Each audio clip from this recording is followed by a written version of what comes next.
everybody, how are you out there in the YouTube world? Let me turn this thing off and we'll say hi. Hey everybody, I'm Jeremy. I am the Guitar Hunter, you know that, and welcome to Guitar Hunter Live. And here's Steven. Hello, I'm Steven. Hello all. Yeah, so we've got a setup here. We're here at the shop, and so we're in the hallway. Now keep in mind it's all going to be renovated, so it's not beautiful looking. Also, we don't want to be in the way because we're still in a guitar shop that is running and people are coming and going. So you may see us kind of have to run here and there. I'll come over to the comments. And, hey, Darcel's here. Hey, how are you? And WYSIWYG from the UK. So over this video, we're going to open 4. We have 4, and we won't tell people what they are. We'll just, which I know generally what is coming in, but we'll get to see them in person, face to face, right away. Stan Stapp says hello from Minnesota. Mr. Daniel Nadeem is here. Hey buddy, how are you? Thanks everybody. So hi from Cold Paisley. There's a guy from Paisley, Scotland in here, right? Paisley? Hello from Indiana. Hey buddy. So Josh is here. WYSIWYG, Stan. Okay, here's a question. I need you to help me. Nope, this one. So if I turn off the speaker here and I just run it on bypass, can you guys still hear it? Because, oh, hang on. Oh, yeah, hang on. So there's the first one. Yeah, this is the P20. So this is the one in tuxedo with the black top. So yeah, can you guys still hear the electric guitar here?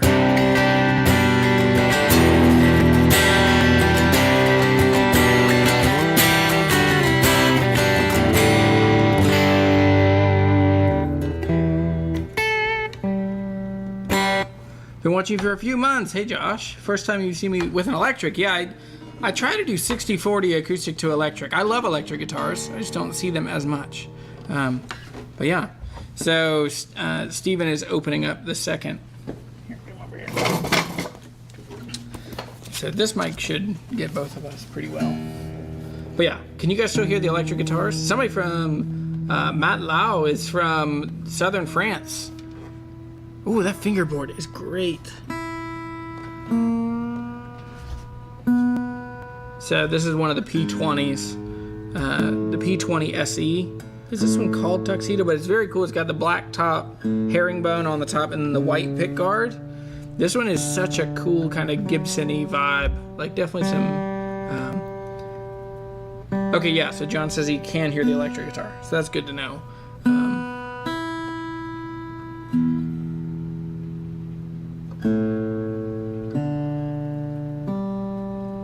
So Steven, one of the things people always say about me and my playing is that I tune guitars from high E down. I don't know why, but I just do. Cool.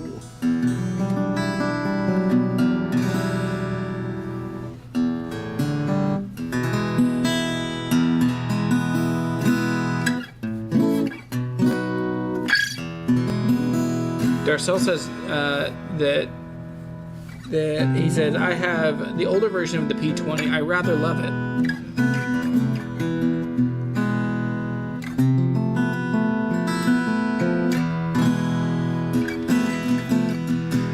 What do you think of it, Steven? This is one of the most comfortable guitars that we sell. It's kind of an easy, no-brainer kind of guitar.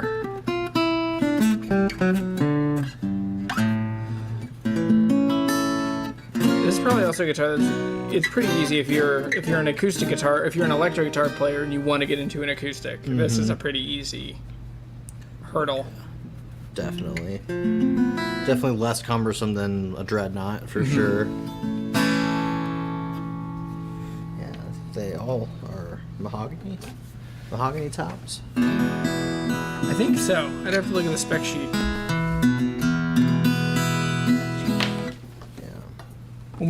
That's nice. So I'll trade you. So okay. This one, when we put an electric guitar back in, I have to remember to turn the volume up. Okay.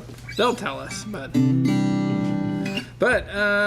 loud in a good way.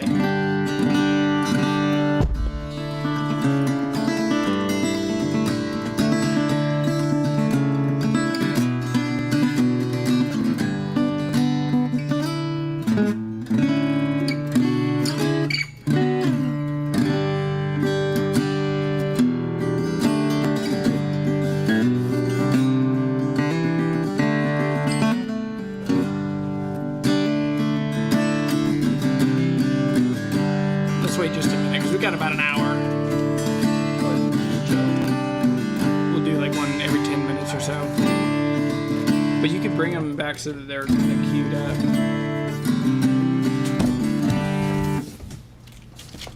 Your computer crashed? My computer crashed. JD, I can still hear the electric. Is that set on full wattage? Tone Master amp, right? It is very loud acoustic. Okay. Let us come over here. I'll turn. Okay, is that better? I'll bring it down. There we go. That looks like we're hitting right around -6. And then when I play. So there's still going to be some compression coming off of this. I don't know how to do it. Like JP Cormier has this same mic, this same setup. I've asked him what plugins he's using in the in the UA Apollo.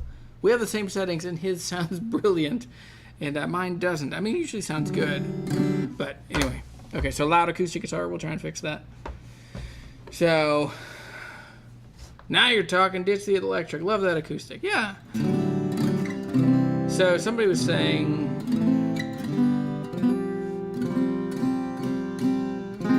Ryan, buddy, how are you?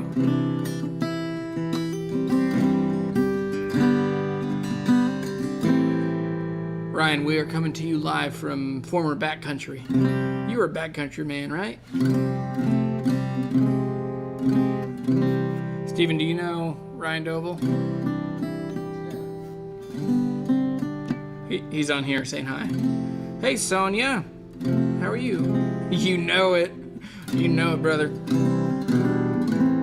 Man, okay. So my first impressions of this guitar is it's a really fun little guitar. It's definitely an L00 size, it's a Gibson shape and size. I also love the black tops. This is a move in guitars the last couple of years that I am here for, which is the kind of the tuxedo, the black finish, the white pickguard. This one, especially with the herringbone. So this one will be for sale. All of these are going straight into stock in Hometown Music, and in the next couple weeks you'll start seeing more of our guitars show up on the website themselves. If you're around, if you're in Virginia and you want to come hang out, come see us, Hometown Music in Harrisonburg.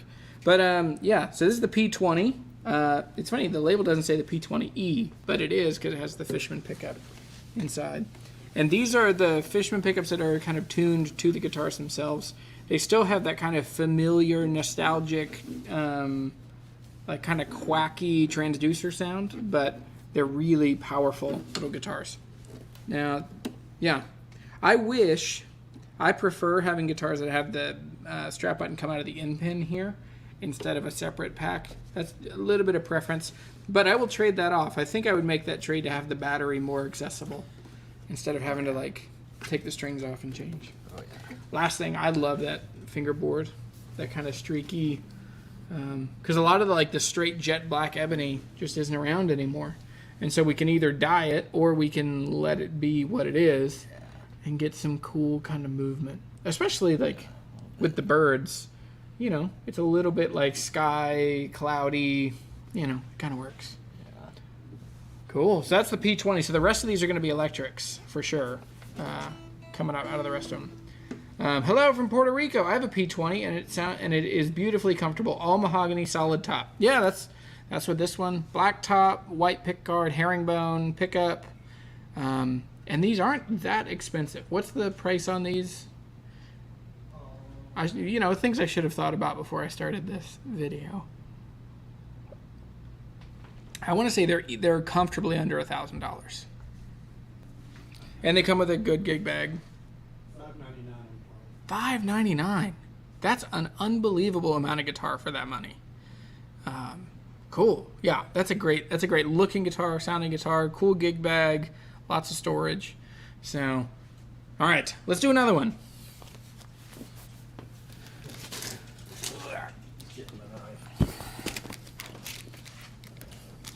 I was telling Steven about a time a couple years ago.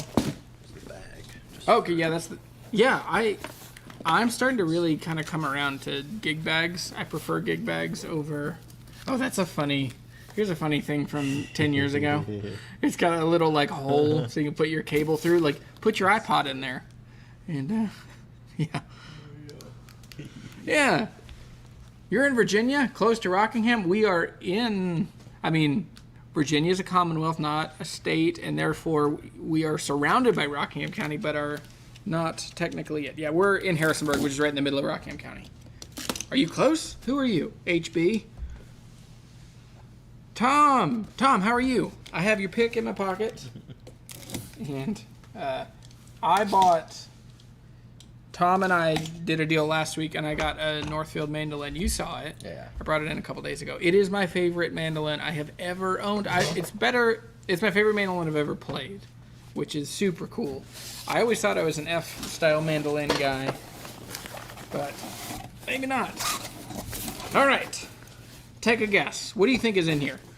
It's a brown gig bag.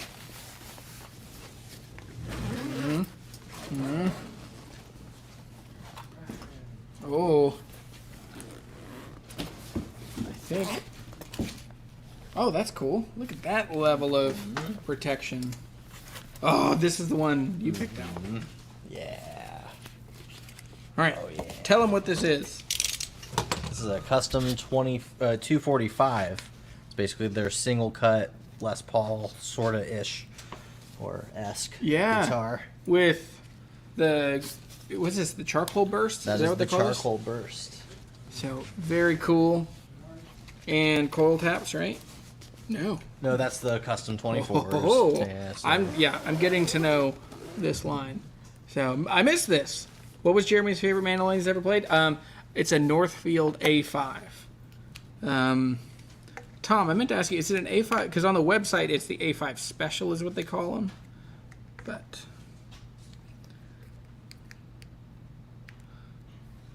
All right, I'm just going to tune up real quick. Wow, that's so pretty in tune. No, it's not. The one note was, but overall.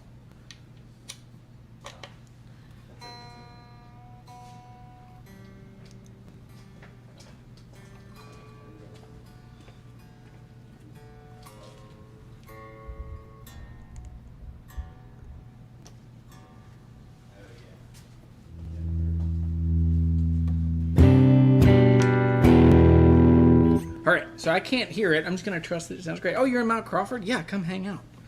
We're in Harrisonburg. We're on South Main, right between El Charro and like Wendy's, right there. And then over here's like the laundromat. So we're right in the middle of Harrisonburg. Not in the, we're south side.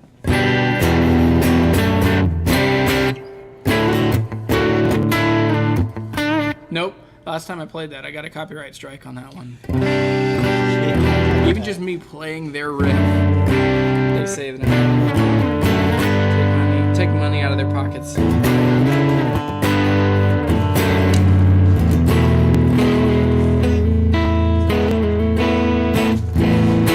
Okay, yeah, what do you think of this one? Very cool. I like how there's some really like subtle differences. Like this one has the brass saddles. Others will have steel saddles. Like the Paul has the brass posts. But Right, yeah, But it's yeah. still basically like a chrome plated steel or nickel. that's a good, it's very matched and really like subtle in the burst. This is a good one. You play it? Can't hear it. It's alright. I did a software update. Chuck told me I shouldn't leave my computer on auto update, and I did. And now it updated and it won't play through my speakers, through my computer speakers.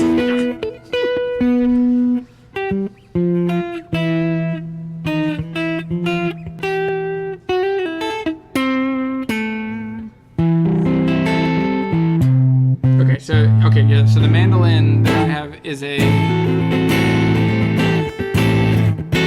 Alright, yeah, let's... I'm realizing they're hearing that at like full volume. Like as like it's the sorry point. about So, that. but yeah, so the mandolin is a Northfield MFM A5, and it's not technically on the website, but it's a natural top. It's an A-style mandolin. I had an A5. It was an 81 A5 made in Nashville by Gibson, which eventually became Flatiron or vice versa. Maybe they were Flatiron and they became Gibson, but I sold that A mandolin in a moment where I just had to sell everything that wasn't nailed down to take care of my family. When we had an acute bout of everything is terrible and we're brokes. And so now I've been asking the Lord for years for us to kind of get back to a place where I get to have a cool mandolin again. So I'm super excited for that. And I've already kind of moved on my F5. A friend of mine has wanted a good mandolin for a while. So I gave it to him yesterday. And so one day I'll sell it. Put the mic on our right side. Okay, can you still hear Steven? Steven, what's the worst thing you ever did? I'm testing about this, but just what's the worst thing that you might not be out of the statute of limitations on? I threw BBs at my dad when he was eating food once. Take that. The worst thing ever. Good. Well, you're doing all right. Not too bad. I one time pretended to be handicapped and had a policeman push me up a hill in a wheelchair. I'll tell you that story later. Wow.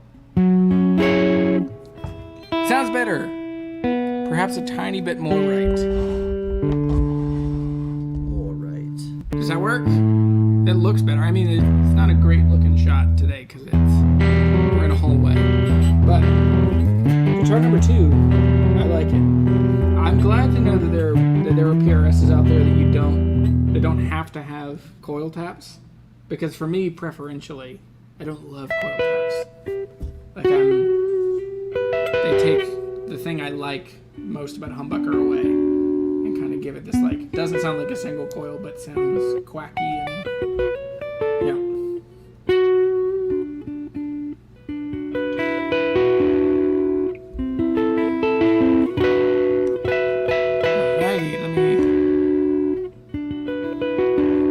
Jeremy, does the grandpa still have the 69 D28? You got him and y'all returned it to him? Yeah, so it's a 67 D28 and Raymond still has it. He's over in Stanley, Virginia. He's like 45 minutes from here. So he still has it. Joshua has a Northfield Big Mon mandolin. Turn this down.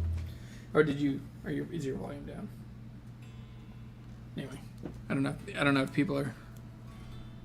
Electrics to me all sound the same. Okay. But yeah, so Joshua still has, Raymond still has the D28. Joshua still has his D35 that he bought from that deal. And yeah, so those guys are around. I talked to Joshua a couple weeks ago.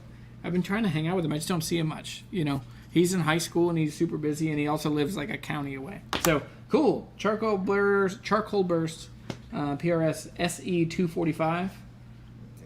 Yeah. Where does the SE fall in there? There's a 245 SE? Yeah. Got it. Or SE 245. Okay. PRS SE 245. Some combination of those. It's like when you get to where, like, were we talking about somebody came in asking me about my Jazzmaster. Mm-hmm. You're like, all right, is a custom shop Fender Journeyman 1959 closet classic Jazzmaster. So many words to just say it's a white guitar with a tremolo. Yeah. Cool. All right. Well, yeah, really cool guitar. Is this the gig bag for that one? Yes. Cool. All right. Thanks, man. Yeah.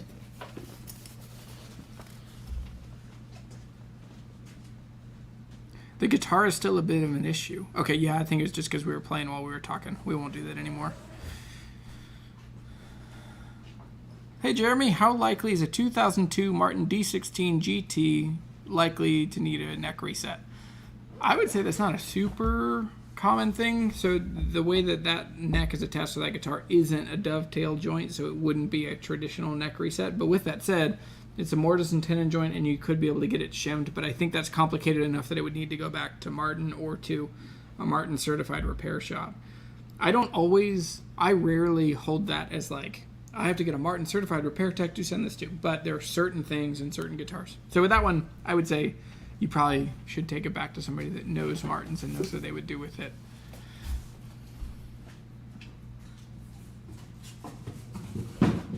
Yeah, love the channel. Put the amp down. Will do. Are you just saying I shouldn't play electric guitars? The guitar's a bit of an issue. Okay, we'll work on it. Do you have an Epiphone inspired by Gibson laying around anywhere that's been waiting for eons for your reactions to those? I had one all summer last year, and I made a couple videos about it. I have a video about Epiphone, and yeah, I had an inspired by Gibson. It's actually Daniel Nadim's, who's in here on the chat. I had his Casino. He had my Wright Lutherie number 36. we did a trade and had them for a couple months, and I really missed the number 36, and so we traded back. But I really like Epiphones, so it's my video. I think it's about Epiphones. Like, I forget what it's called. Something about like our Epiphones compromise or something. Have you ever played the DC Aura? I have. I've sold a handful of them, probably 4 or 5 of them. I've sold. They're okay. They're really pretty. I like them. I don't like cutaways on guitars.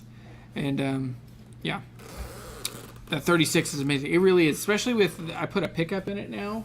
I put an LR Bags Lyric in it, and I also have, hang on, wait 1 second before we, oh, don't do it. Here it comes. Okay. Let's jump back over here to this. Bada bing, bada boom. Look at this. This is the Zach Myers. Personally, this is one of my favorites for several poignant, powerful reasons. I think this color is so cool. It's very like, yeah, it's bluer than blue jeans. Would you wear a pair of blue jeans that look like this? I don't own a single pair of blue jeans, actually. What? Yeah, they're all black. Oh, but okay, like jeans that. But okay. would I? Would I? Yeah. Chris, would you wear blue jeans that are this color? One point in my life, I would have, yeah. Oh, which point? That's another question. Oh God, I just realized it's a whole different. Yeah. It's a whole different thing now. Yeah. So, Hey everybody. Chris, we made a video about running the guitar shop, and that'll come out beginning of next week. I just sent Chris the first preview of it, and somebody found it somehow. Like, Really? someone commented on it. I was like, this video is unlisted. How did you find it? And they haven't answered, so I don't know. But anyway, so this is the Zach Myers. He's the guitar player in Shinedown, right? Mm-hmm. And this thing just turned off. Did it just die? I think it just thought it was on noise for so long. But he's the guitar player from Shinedown. And it's interesting. I don't listen to that band a ton, but this guitar is really cool. Semi-hollows are really bright and fun and wonderful. And they have kind of a mellowness to them. I also love the clear knobs on this thing.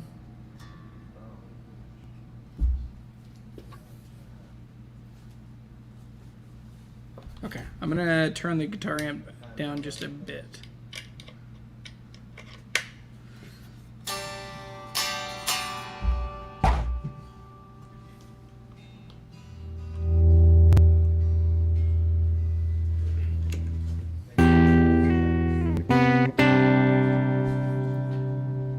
Come over here to console, to the app, and see where we're on.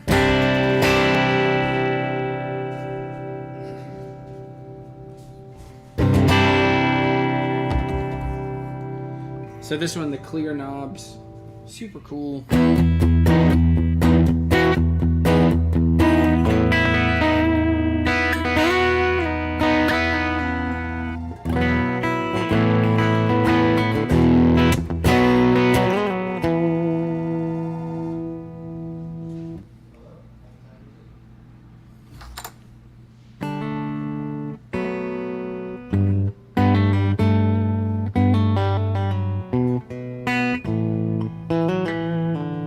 So yeah, if you haven't noticed, so the amp, we don't hear any volume here, but you guys can hear it there. So try volume at 4.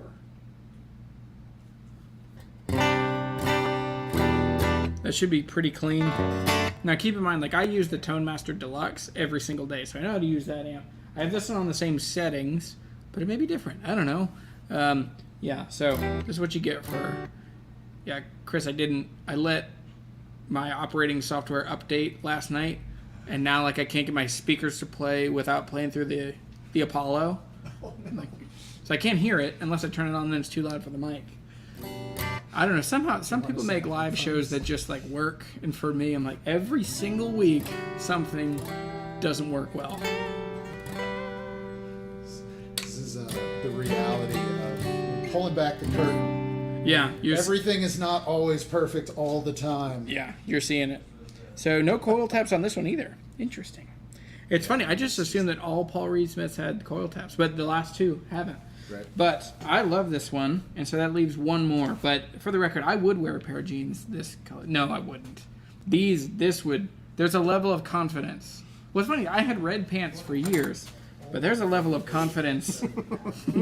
Not quite. Yeah, with this. Not quite. But this is a good one. We just had one of these. It sold so quickly that when another one came up, we just jumped on this. Yeah, for sure. Okay, now it is good / acceptable.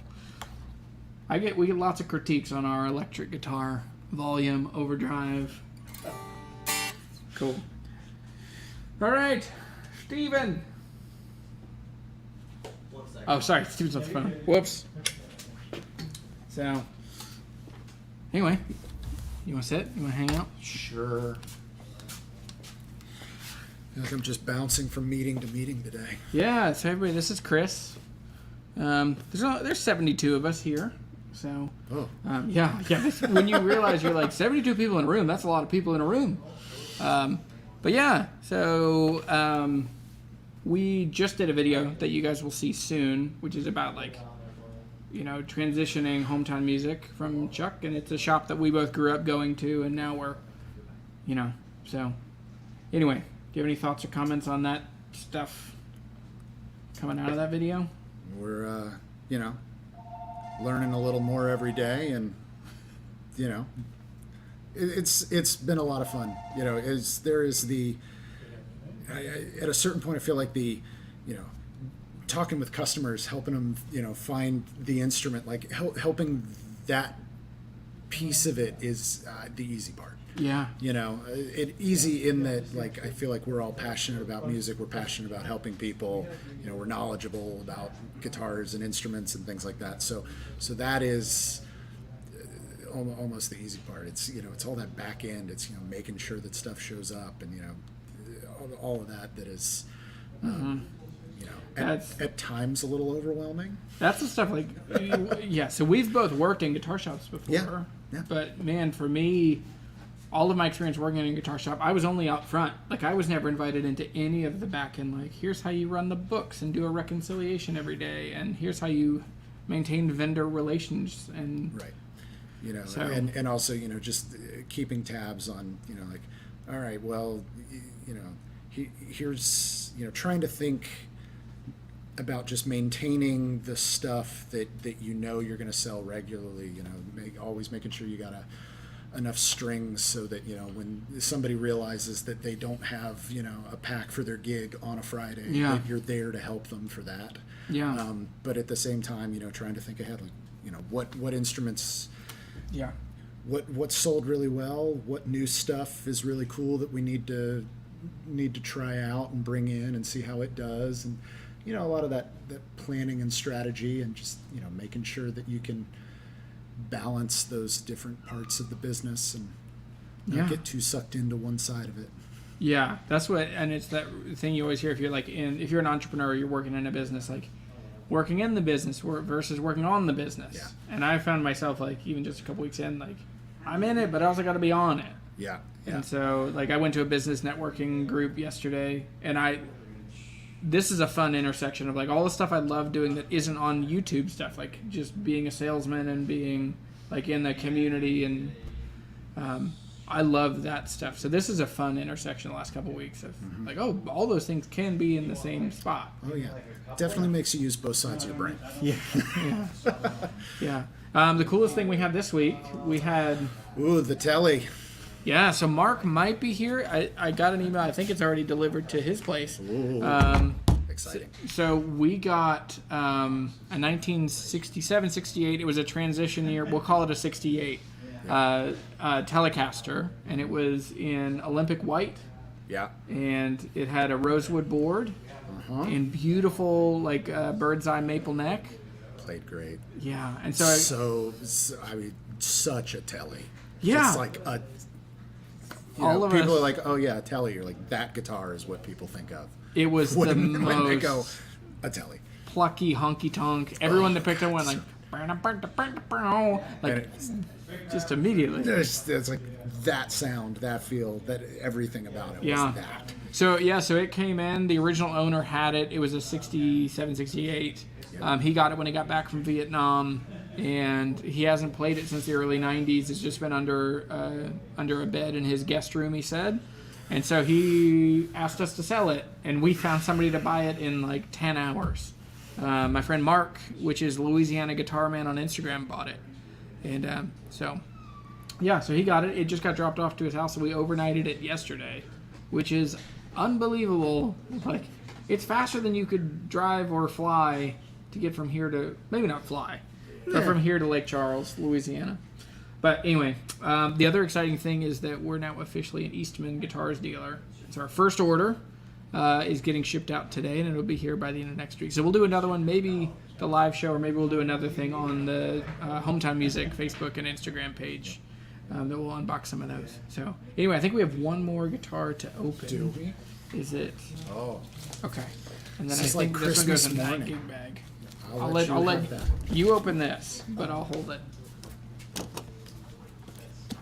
I forget what this one is. I'm not telling them, and I'll remember in real time. But Chris, someone asked, what is Chris's favorite guitar he's ever played?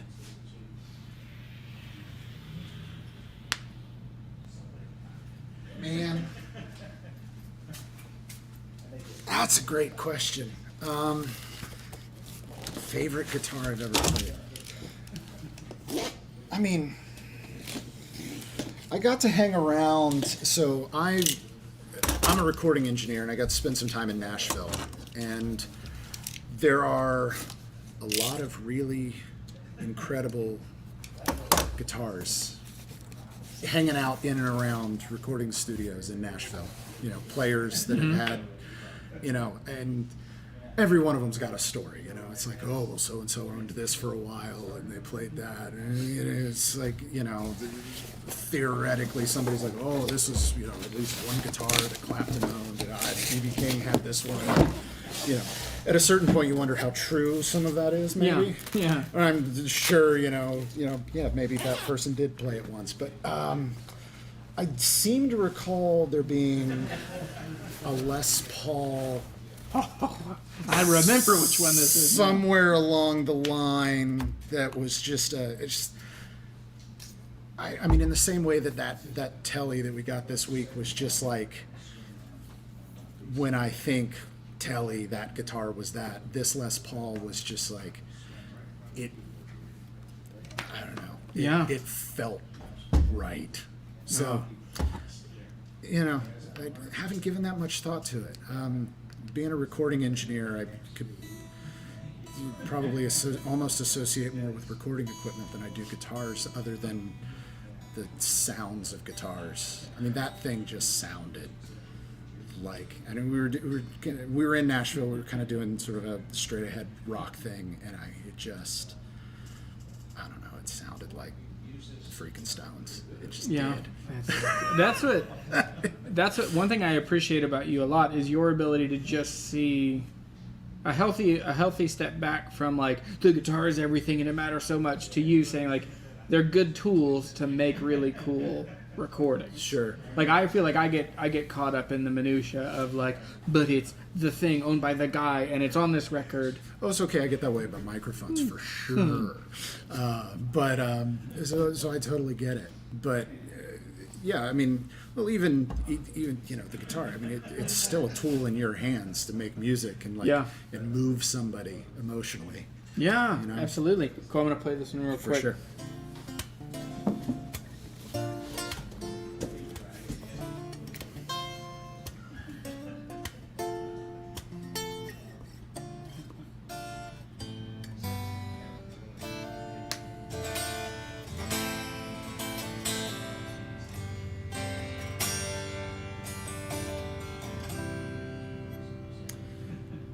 Cool. So this is the passion dragon fruit. Yes. This is a dragon fruit Silver Sky SE, and this is okay. So this is the original body.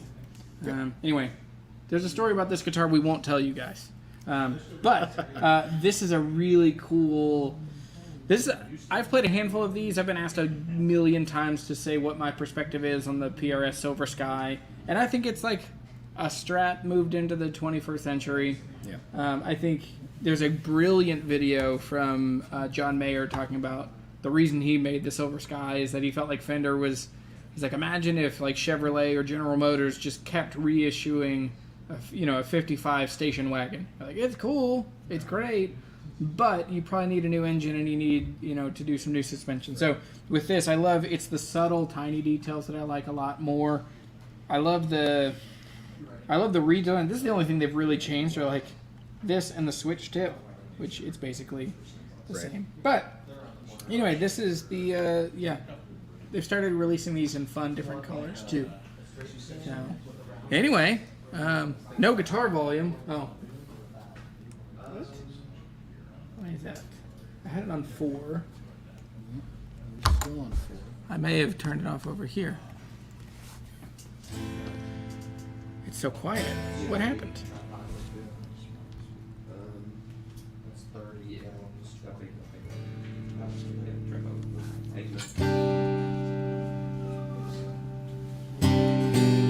There it is.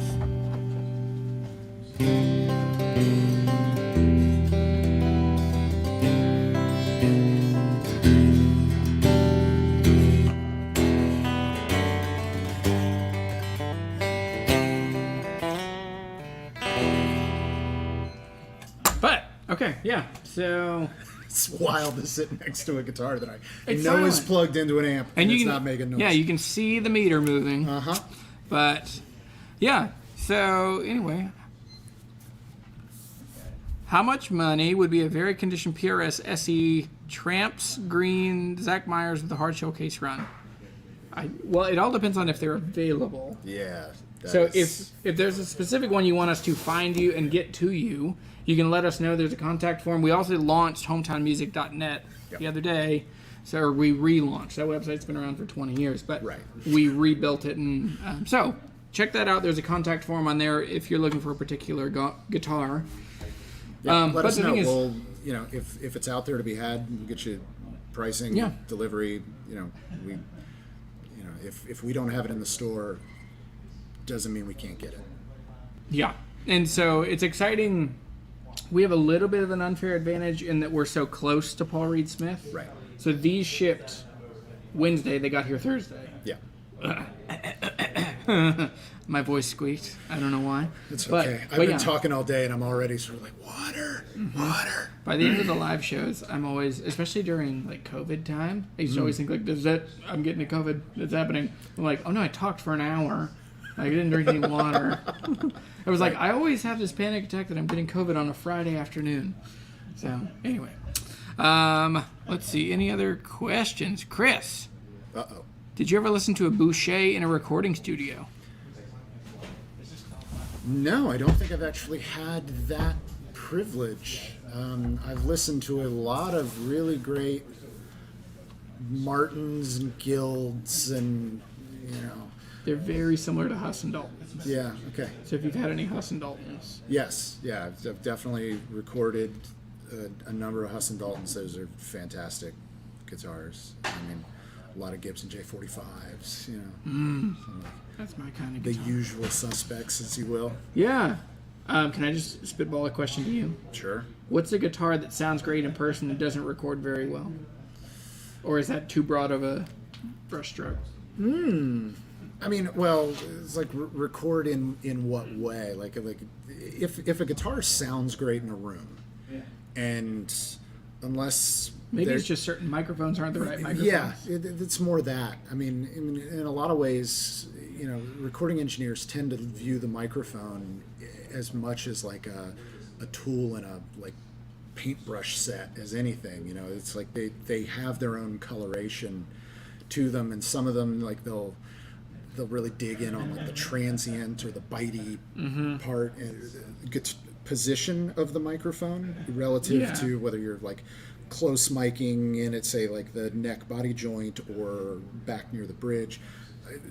I am sort of a firm believer that pointing a mic right at the sound hole is about the worst thing you can possibly do 9 times out of 10. I think that's okay. So I had unless you're like 3 feet out. I had an old Guild D40 that I like recorded the first time I was ever like in a studio, and I recorded that and we listened to it in the booth and sounded nothing like my guitar. Was like, whoop, whoop, whoop, whoop, whoop, like so bassy, so woofy. And it's like a small diaphragm condenser, 18 inches away, Stuck straight at at the the sound sound hole. Yeah. And then there's one aimed at like the 3rd fret. Right. So it was like super chimey and then all woof. Right. Yeah. So I mean, so like in a lot of cases, you know, I mean, the trick is to listen.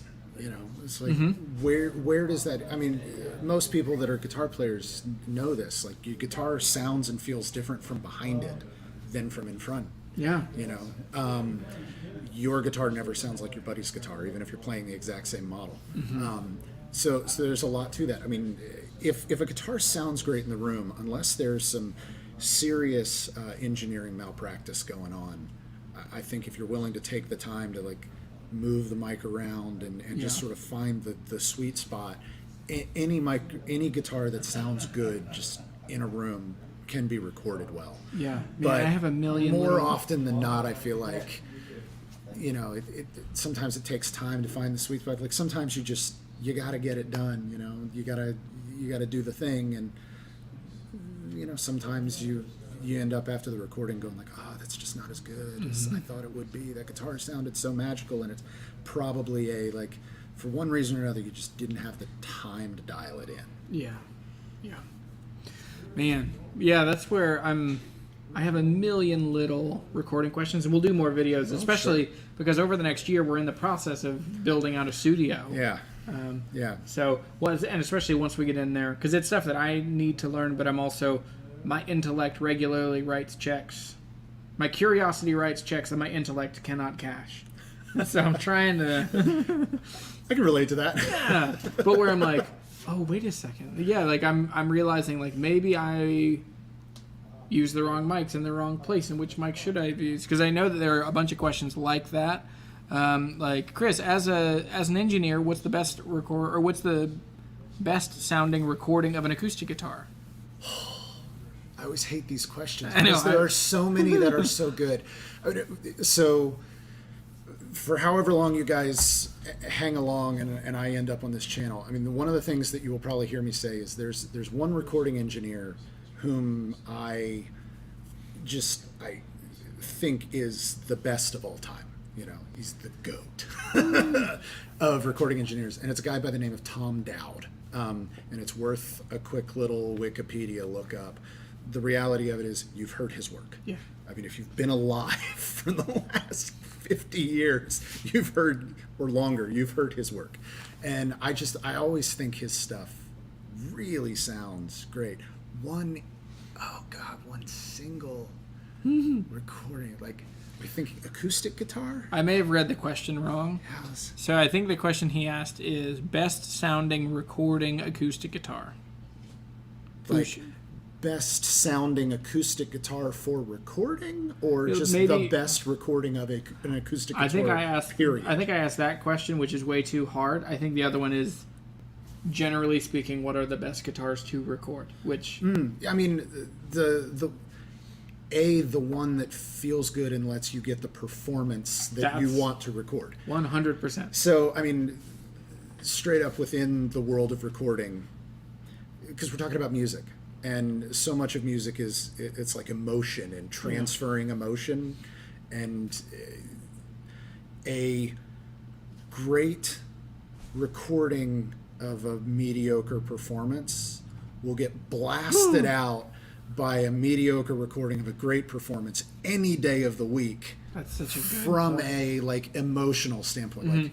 Like a great performance will be timeless. Yeah. So the guitar that makes you feel good, where your hands, you know, get to those chord positions and just allow you to play comfortably and feels good to you and sounds good. Yeah. You know, which is a subjective thing for sure. That's sort of the whole point. I think, but that's to me that's it. You know, it's like, I feel like when I record a player and you can tell like they've got their guitar, those recordings come out great. Absolutely. I think nothing is worse than like being ready and going into the studio and then someone's like, hey, change this guitar, this one records better. Sure. Yeah. It'll like just mess with your performance. Oh, it absolutely does. You know, see, what I've always loved is having other guitars in and around the studio, not to like force one on somebody, Yeah. but to be there as almost like a sonic toy box kind of thing. So if you're in and you've got the meat and potatoes of the song, and then you're just sitting there like, all right, so what other little accoutrement could we add? And then you've got something that's weird or unique, and it's not the thing the player would have walked in the door with. Yeah. And you go like, well, I mean, we've got the core of it here. Why don't we play around with this? That's a less stress approach, and they get to kind of play with it, and maybe it inspires something else out of them. Did I send you? There was a video of Tim Pierce talking about how he recorded all the mandolin parts on Iris, and he talks about how like he showed up, he'd only heard the song twice on the drive over, and then he got there and he got in trouble because he brought his huge flight case that had like 15 guitars and a mandolin and two like a rack on either end. And then he's like, and then we ended up using all of it. Sure. But he said in an hour and a half. But he showed up with, it's a 6-string, it's a mandolin, but it has 6 strings, or a double. Okay. So it's 12 strings, but it plays like a mandolin. But he said the same thing. Like he just came in and said like, well, everything's living here. I have this instrument that'll sit different in the mix. Right. So Absolutely. I think that stuff's super cool. I'm curious to know a lot more about recording because it's a thing I haven't done as much. Yeah. Well, I'm happy to feature more of that as you want to. Yeah, that would be super great. We'll And we're either also spin that off on its own channel, or we'll dab a little of it over here, and we'll do whatever works. Exactly. Cool. So there was a question, there are a couple other guitar-y questions. So what's your go-to resource for used guitars other than word of mouth? Well, social media has been great. Like we sold that Telly because of Instagram. Right. Like I put a story on my or put a reel on my Instagram, and Mark, who's an old friend from Louisiana, he saw it, and then we had a couple people reach out. But I think building word of mouth, but even the word of mouth using social media, I think that's what it is best for. But the other ones are like the Facebook groups, like the Martin Guitar. I'm sure you're in Microphone or... Yeah, and I mean, even sometimes just like the regional, I feel like every city, region in the country or around the world has, like used instrument. Yeah. Those tend to, I mean, I feel like I find better stuff on those than I do like doing the eBay or the Reverb thing. I'm sure you can still find a gem here or there on the well-worn paths of the big e-commerce instrument sale shops, but not nearly as often. I still use Craigslist. One of my tricks I use all the time is I look for common misspellings of guitars. Yeah. I look for old guitar, acoustic spelled with 2 O's. I just look for stuff. If it's someone that does not know about guitars, what's the most general way someone would describe this thing? Right. Like old electric guitar. And you'll find stuff. So I think the other part is be really involved in your community to a place where everyone in your circle, if they hear about an old guitar... Yeah, they're like, oh, we heard about this old guitar, so-and-so should check it out. They seriously, like, I'm now at a place where, like, guitars find me. Like, people just like, I found this thing, and it, like, every week I get a couple guitars that people just hand me because they found them somewhere. Yeah. Yeah. So, okay. Dear Engineer Chris, preference on acoustic guitar pickups? I've generally really liked a lot of the stuff I've heard from LR Bags. I just, fairly good. Are you using a pickup in a recording situation? I have from time to time. I mean, there's a very specific sound that you get from an acoustic guitar. If you wanted to feel pickup. live. Yeah, and usually I wouldn't use that as a main source by any stretch, unless like sonically you're going for like, you gotta, if you're one of those guys that does an acoustic piezo into an amp, well, like obviously that's your sound.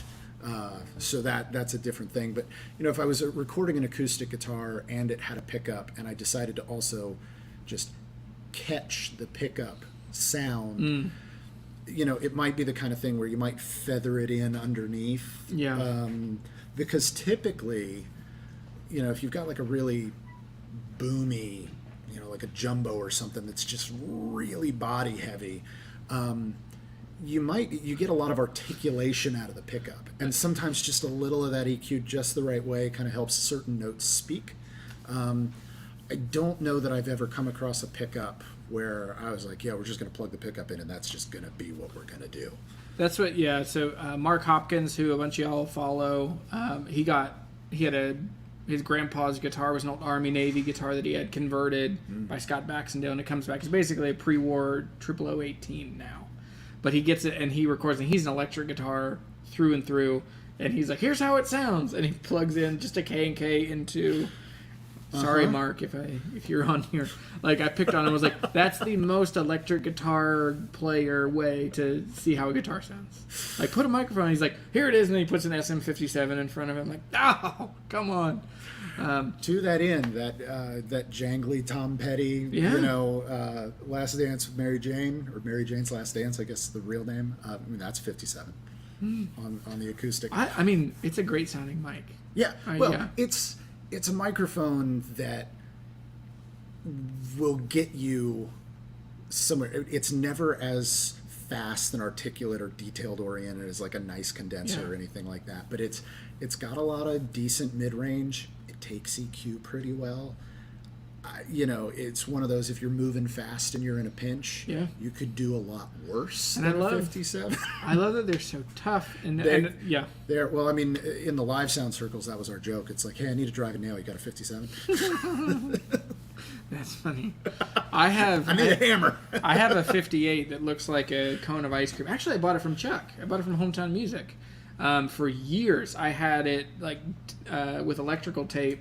And it was in an emo band, and we'd swing it, and it would like whack, like literally. That's what's crazy. In this same building, like just over there where the record presses are now, we used to and put on punk shows, and it still works. And it, it smells awful because just everyone has.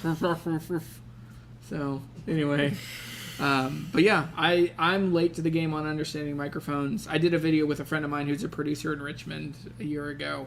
About what mic to use when, and I think I need to go back and kind of fill in that. Which there are also tons of channels that, I'm incredibly nerdy. Someone can show me a Martin, and I can say within a couple months when it was made, where it was made, what about it. But I'm excited to add some nerdiness to it. Sure. A lot of questions. Oh dear. Yeah. Okay. A bunch of people talking about preamps and K&K pickups and acoustic guitar pickups. Dear engineer, his name's Chris, okay? Fingerstyle recordings, plectrum or fingers? All depends. Yeah, I am always the biggest advocate of get the sound that you want on the recording in the room first. Yeah. So whatever sounds and feels the way you want it to, and then we'll figure out how to capture it. That's one of the things I've noticed, especially in getting into photography. Cameras and editing software are better than reality. Oh, for sure. And so sometimes I think with recording, that's why on my channel I've always tried to I don't want to make the best. I don't want to make a record, and that's why I've kind of resisted learning best recording practices, because I'm like, I can get it to sound like it sounds in the room when I'm sitting there, especially if somebody's like, $1,500, should I buy this guitar? I don't want to make it sound better than reality. But, yeah, I think it's easy, and there are certain things that, this Aston Origin, I think, sounds better than reality. It makes my voice sound deep and full and bassy, which it just isn't in real life. I won't out you on your live channel. Yeah. No, I still get, when I call people on the phone, if they don't know who it is, they're like, 1 second, ma'am. Like, okay. All right. So, the K&K Trinity is the best sounding acoustic guitar pickup I've ever heard. My friend Chris Talley has one in New Orleans. He has a D28 Marquis, and it's unbelievable. It sounds like a big diaphragm condenser. Sounds like awesome. An amazing recording of a guitar. Now his is super finicky for feedback, so he's got to be really. So I mean, aren't the K&Ks are? I mean, they're basically kind of microphones, aren't they? So his is 3 transducers that are effectively microphones, and then there's a condenser mic with a blend inside. Right. Yeah. And his is a small diaphragm, so it's still a half inch. Yeah. So yeah, I mean anytime you've got something super resonant and you're in a situation where like your transducers are super sensitive and you got speakers, pumping that sound out, that's a feedback loop. Yeah. So anyway, cool. Someone asked the question I already asked you. We'll cover that question. So someone asked, what's the best recording? Hang on. This is a different question. Hey, Chris, what is your all-time favorite recording microphone for acoustic guitars? All-time favorite. Yeah, this is the good. Yeah, this is the good one. The $20,000. Yeah, answers. well, but then we start diving into like what kind of sound are we after? We're like trying to be like really, articulate, get all the detail. Are we trying to be sort of like vintage and vibey? Or we, so there are different microphones get you different things. I would say one of my first go-tos, if the studio has it, and this is probably a studio that's got some money, would be an old Neumann KM54. It's nickel diaphragm, just so much detail, so sweet and smooth sounding.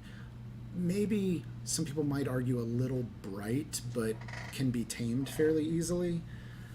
But just so, I don't know, it's just so hi-fi. It's a tube microphone, which is an odd little quirk for it's a small diaphragm pencil mic that has a little vacuum tube interesting. in it. And the tubes that go in them are like impossible to find and crazy expensive. It's just everything about that microphone is inconvenient and a pain in the butt from a maintenance standpoint. Yeah. But God, when they're good, man.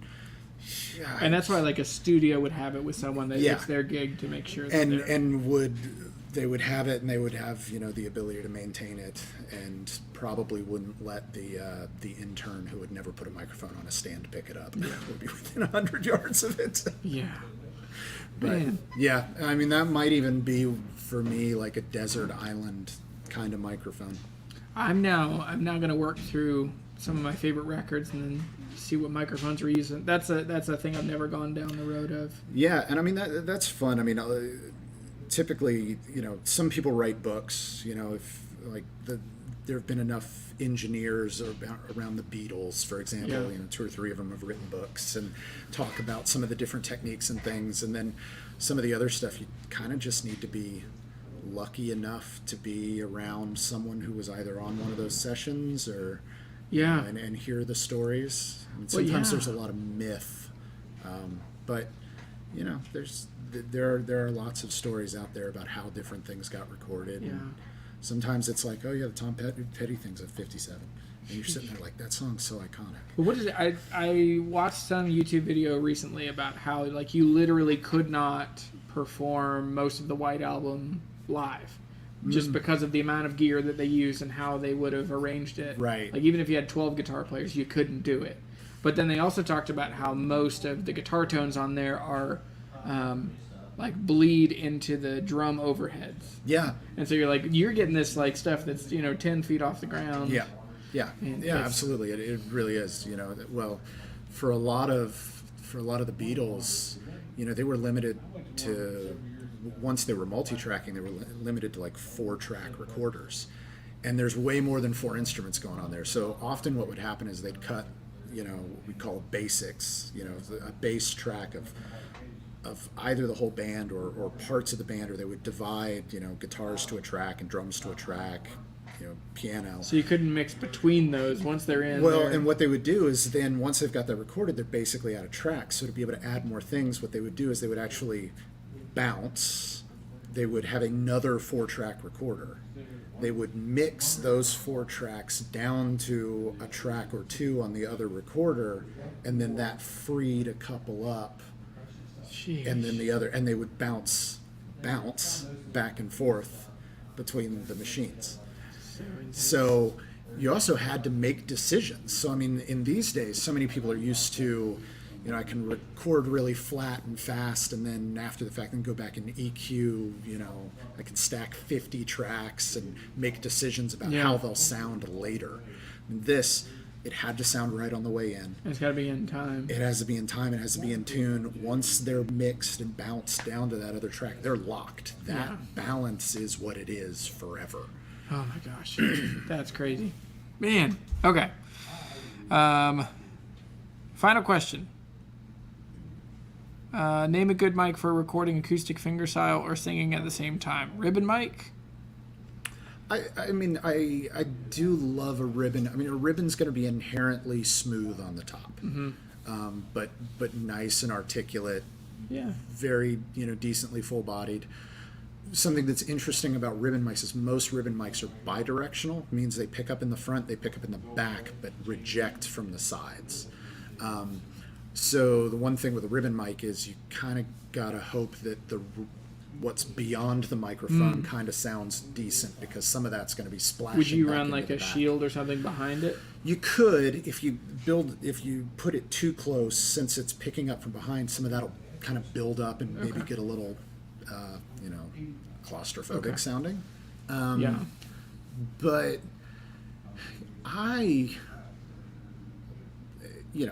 what's our budget? Is the question just best or favorite? Yeah. I would say, knowing our crew, I think it's a handful of people. Like, it's Royer R10, like a $500. Yeah. I mean, a Royer R10's an awesome, solid all-round performer in that same boat. Like an Audio-Technica 4033 is a really good sounding mic in the sub $500 that is an incredible all-rounder. Yep. The 4040, I had one for a bit. Yeah. I like a lot. I really like the Lawton Audio. You can get matched pairs of small diaphragms. The Lawtons are really good. I mean, honestly, even just the Shure KSM series, like a KSM 44, is a fantastic mic for the money. I mean, it seems a bit gluttonous to use, I forget how much those mics are at this point, but I mean, they're probably closer to like Which one? 7th, the KSM 44. But I think it's the greatest sounding drum tom microphone on the planet. They're not crazy. They're $9.99. Yeah, so that's $1,000. So I mean, somebody's probably sitting there going, like, you're putting $1,000 microphone on on the toms of a drum kit, but it sounds freaking incredible. Yeah, But that microphone, I mean, for $1,000, if you spend $1,000,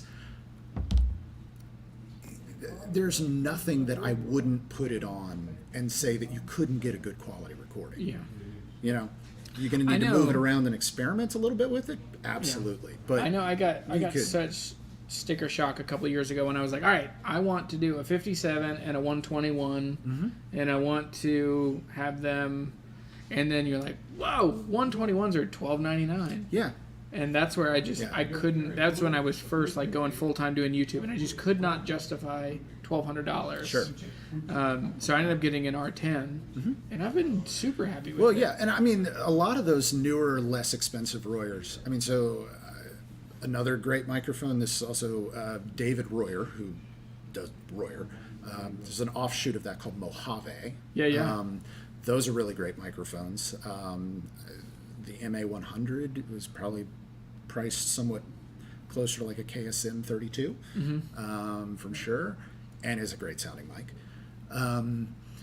But anyway, with what they've been doing in the Royer line, I mean, they've taken a lot of the technology from the 121 and like their sort of flagships, and it's like car companies. What is Lexus technology this year is Toyota technology in 2 years, and comes for $15,000-$20,000 less. I mean, in microphones you'll see similar things. Do I still think a 121 is a more detailed and flattering sounding mic? Yeah. Is the other 90% of that mic? Yeah. For a lot less than 90% of the cost. Yeah. So that's where, anyway, it's an exciting thing. I'm excited to learn more about and talk more about. And so we've been going for an hour and 5 minutes. So I think that's the big announcements I want to talk about. Where we sold the Telly, we got Eastman, we've got new PRSs in. This is a Super Reverb, the Tone Master Deluxe version. This one's looking for a home. A lot of these things are looking for a home. So if you're around, come hang out. There's somebody that watches that's in Mount Crawford. Oh, which is like come hang out. miles. Come hang out. So yeah, so come hang out, and yeah, this has been really fun. Thanks for watching. See y'all later.